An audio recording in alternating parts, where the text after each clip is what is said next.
To me, he said, Daddy, who is the Antichrist? Who the scriptures prophesy about? He's gonna rise one day to political power. He's gonna sign a 7-year peace treaty with Israel. He's gonna rule the world politically for about 7 years, and he will be an evil man, blasphemous, and he will declare himself to be God, and that he is divine, and he will probably be handsome, and he will probably be a smooth politician. He might even go against the traditional marriage. I won't be surprised if he's married to a man. He will deceive all human beings, and he will have great power from Satan. It's called the tribulation period. During the tribulation, there'll be 7 years of pain and hardship. He said all human beings would die because of the suffering during that time, and that everybody who will buy and sell must take a mark in their right hand on their forehead, and except you take that mark, you cannot buy or sell. It will be hard to be a Christian in those days. The rapture, Paul talked about it. The day is coming when we're going to be caught up from the sound of a trumpet, and the dead will rise first, and we will be with Christ.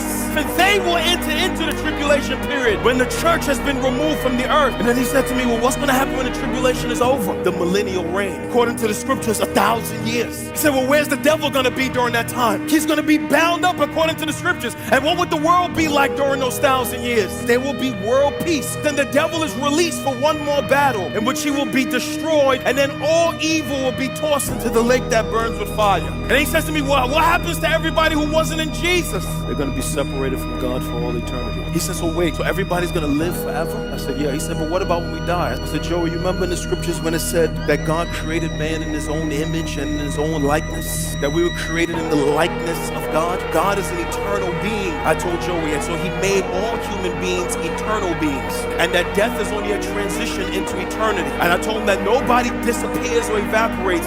Everybody either goes to eternal damnation or eternal glory. He said, for real? I said, so your papa, your granddaddy's dead, he's in eternal glory, I told him. And people who die separated from God, they are eternally separated. And I said, there's no changing over wherever you end up, I said to him. He said, well, does the scripture say all of that? And I opened up to Revelation 21, and I read to him where Jesus says, behold, I'm going to make all things new. And I told Joey about the eternal state. I said to him that Jesus, according to the scriptures, is going to reign and rule from the city of Jerusalem bodily, and that God is going to make his abode with men in the new earth.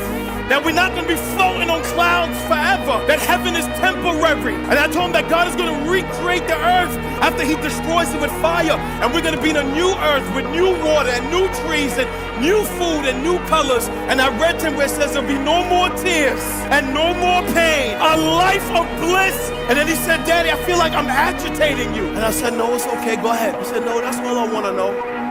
And he said to me, he said,